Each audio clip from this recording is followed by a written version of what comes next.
अस्सलाम वालेकुम। आज चेन साव से हम एक दरख्त काटने की कोशिश करेंगे। ये कोई इतना बड़ा इशू नहीं था इसमें, जब ये नहीं चल रहा था।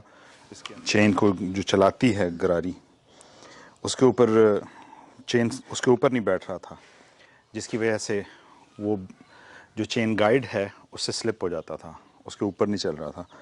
तो वो खैर किसी को दिखाया जो ज़रा इसके बारे में जानता था, जिसने ये चीज़ें इस्तेमाल की हुई थी, तो उसने फ़ौरन ही उसको स्पॉट करके तो उसने वो फिक्स कर दिया।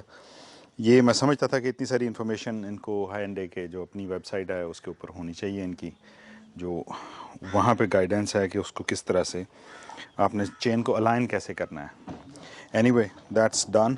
कल मैंने इससे एक दरख्त काटा था, आज कुछ और दरख्त हम काटेंगे इंशाल्लाह इससे।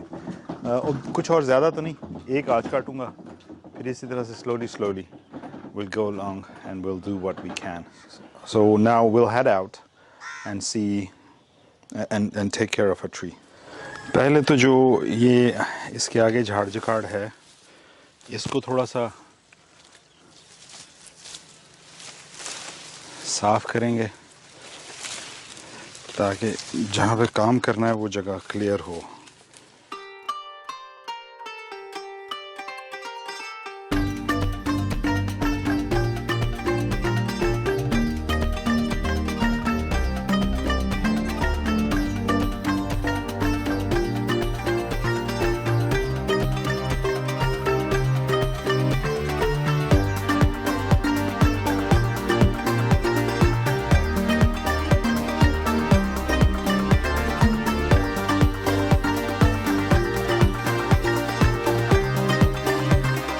ये कुछ शाखें मैं ले आया हूँ बाहर से, इनको अभी काट के तो यहाँ डाल देते हैं।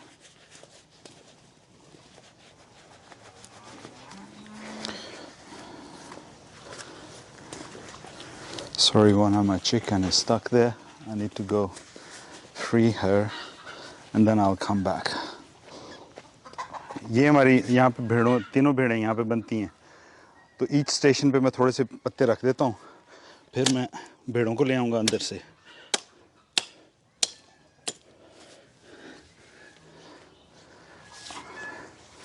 वो इसको एंजॉय करेंगी और मैं बाकी के पत्ते काट काट के उन्हें डाल दूँगा।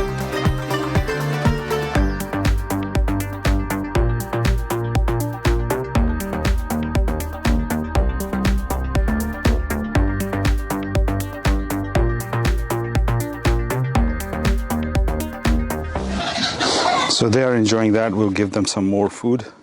इसमें हमें ये फ़ायदा है कि जो पत्ते हमारे इसमें दरख्त ने अभी तक प्रोड्यूस किए हैं वो ज़ाया नहीं हो रहे। We leave them to it for them to enjoy this.